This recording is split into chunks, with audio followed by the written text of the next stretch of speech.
मुख्ता 2 point है कि आदरणीय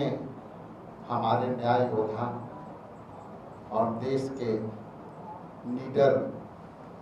विपक्ष के नेता आदरणीय राहुल गांधी जी का 7 तारीख को एक श्री कृष्ण मेमोरियल हॉल में सामाजिक न्याय सम्मेलन में पार्टिसिपेशन के लिए अपना सहमति दिया है, जिसमें अनिल जैन जी का और तमाम इनको जो रूपरेखा तैयार किए हैं, फीडबैक दिए हैं, उसको हम लोग मूर्त रूप दे करके भारतीय राष्ट्रीय कांग्रेस पार्टी और बिहार प्रदेश कांग्रेस कमेटी के एम्पावरमेंट से वो कार्यक्रम होगा। कार्यक्रम का विषय जैसा कि आप जानते हैं कि सामाजिक न्याय अपने आप में एक छोटी शब्द सुनने में जरूर लगता हो, लेकिन हम सामाजिक न्याय के यदि बात करते हैं तो कहीं न कहीं पिछले पंक्ति में छूटे हुए लोगों के हिस्सेदारी की बात करते हैं, और छूटे हुए लोग में सभी जाति धर्म और समूह में लोग रहते हैं। तो जैसा कि कहा कि मैं छोटे पंक्ति में रहने वाले लोग में कई विचारधारा के लोग हैं और हम न्याय की बात करते हैं तो हम कई लोगों की उसमें समायोजन देखना चाहते हैं। मसलन आज बाबू जगजीवन बाबू के जयंती है और इस जयंती के शुभ अवसर पर कई हमारे ऐसे स्वतंत्रता सेनानी रहे हैं, चाहे वो बिरसा मुंडा हो। हम इस मंच से ये भी कहना चाहते हैं कि सामाजिक न्याय के बिंदु पर बिहार के मिट्टी से ही न्याय दिलाने वाले कर्पूरी ठाकुर जी भी थे।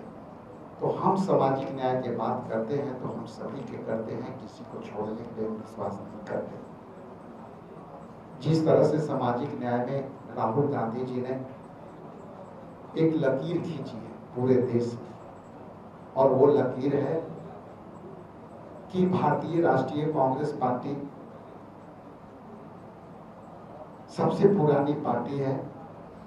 और उस पार्टी ने सबों के लिए काम, लेकिन नेता हमारे अब स्पष्ट कह दिए हैं कि हम पहले सत्ता में इनको भागीदारी दे देंगे, लेकिन अब सामाजिक न्याय की बात होती है तो हम चाहते हैं कि हम इनके सत्ता हाथ में सौंपे और उनकी ये अधिकार हो कि वो एकरूपता से अपनी ताकत से निर्णय ले सके। इसलिए मैं आगे माइक में सौंपने के पहले मैं बड़ा विनम्र भाव से आदर सम्मान अनिल जैन साहब को मैं आमंत्रित करता हूं कि आगे के लिए आप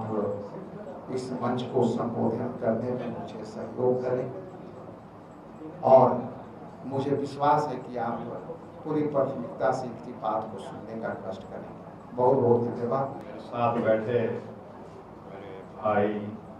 आली अनवर साहब, जनाब सुशील पासी जी, राजेश राठौर जी, मंजीत साहू जी और मोतीलाल शर्मा जी, साथियों, आप सब प्रबुद्ध प्रेस के मेरे बंधुओं और बहनों, आपकी नजरों में 18 जनवरी को पटना में एक सामाजिक संविधान सुरक्षा सम्मेलन हुआ था, उसकी सबकी आपको जानकारी तो पुरानी रही है।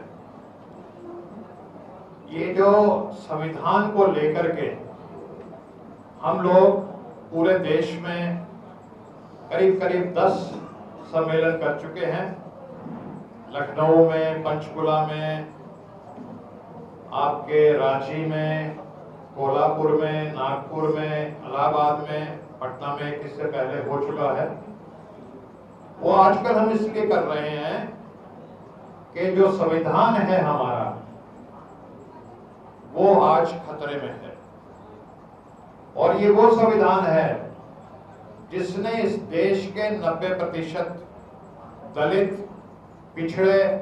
अति पिछड़े, आदिवासी, हमारे जो अकलियत के भाई और तमाम हमारे जो गरीब, चाहे वो किसी भी वर्ग से आते हो, उनको ऊपर उठने का, उनको बराबर आने का, उनको मुख्य धारा में आने का मौका मिला है। लेकिन जिस तरह की ताकतें आज इस देश में सत्ता पे काबिज हैं, वो ताकतें इस संविधान को खत्म कर देना चाहती हैं, और उनका जो तरीका है वो ऐसा नहीं है कि एक ही झटके में पूरे संविधान को खत्म कर दें। जैसा एक चाइनीज तरीका होता है, उसको कहते हैं डेथ बाय 1000 कट, यानी किसी की हत्या करनी हो तो छोटे छोटे कट मार करके, जैसे ब्लेड से उसको ब्लीड करो, और 1000 कट मार करके उसकी हत्या करो। तो संविधान के बारे में भी जो आजकल चल रहा है वो छोटे छोटे तरीकों से हो रहा है। आपने देखा बिहार में जाति जनगणना हुई,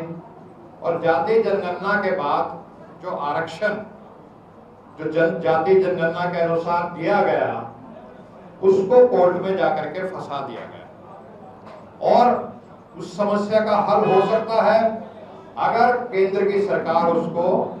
संविधान की 9वीं सूची में डाल दे, लेकिन वो नहीं डालते।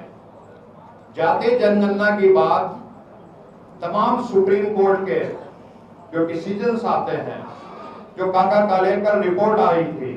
जो मंडल कमीशन की रिपोर्ट आई थी, सब में ये जिक्र था कि अगर इस देश में जो 90% जो गरीब हैं, अति पिछड़े हैं, आदिवासी हैं, अकलियत के भाई हैं, पसमानदा हैं, जो पीछे छूट गए, उनको मुख्य धारा में जब तक नहीं लाया जाएगा ये देश बनेगा नहीं। और इसके लिए आंकड़ों की जरूरत होती है। आंकड़े आएंगे तो जैसे किसी रोगी का MRI कर दिया जाता है, एक्सरे कर दिया जाता है, तो बीमारी का पता लग जाता है कि हड्डी कहाँ टूटी है, और फिर उस हड्डी को जोड़ा जाता है। तो इस तरह के आंकड़े आने के लिए जाति जनगणना की बहुत जरूरत है। राहुल जी और कांग्रेस पार्टी ने रायपुर के अधिवेशन में एक प्रस्ताव पास किया था जिसमें जाति जनगणना की बात थी, जिसमें जो आरक्षण की सीमा 50% जो पहले ही टूट चुकी है जब से EWS का आया है, उसको आगे बढ़ाने की बात थी। और एक वहां से नारा दिया गया था कि जितनी आबादी उतना हक। तो राहुल जी उस पर लगातार काम कर रहे हैं, और इस देश में जितने भी OBC हैं, अति पिछड़े हैं, पसमानदा हैं, दलित हैं, आदिवासी हैं, और हमारे अकलियत के भाई हैं, और सभी जातियों के जो गरीब हैं, वो राहुल जी के प्रति एक आशा की दृष्टि से आज देख रहे हैं। और आपने देखा कि बापू सभागार में जो कार्यक्रम हुआ, कांग्रेस का उसका समानांतर पार्टी ने कार्यक्रम किया, लेकिन बापू सभागार में जो लोग आए थे वो आम लोग थे,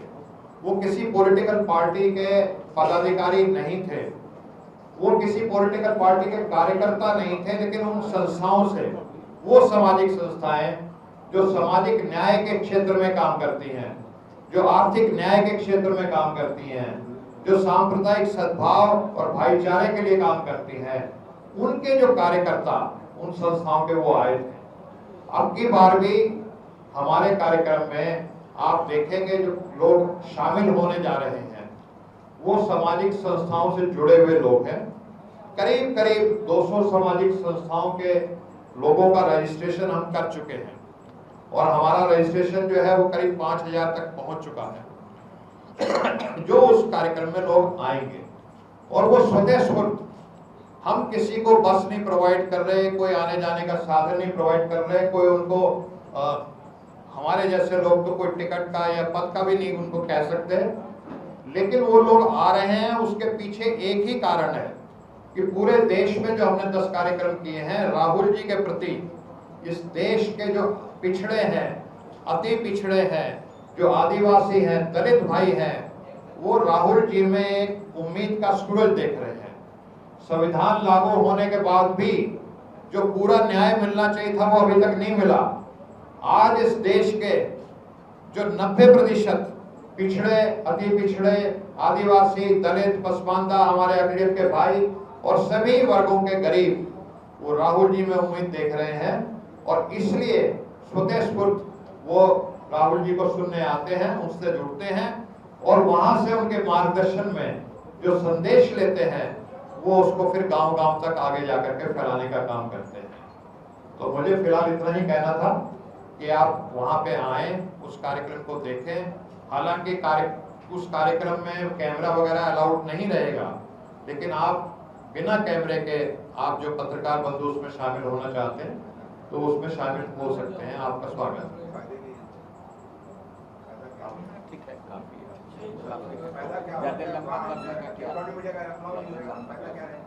सॉरी नहीं, वो हमारा पुराना तरीका है, आज तक हमारे जितने भी हुए हैं तो हम उसमें कैमरा अलाउड करते नहीं है। ठीक है, वो हमारी कमेटी फैसला लेती है।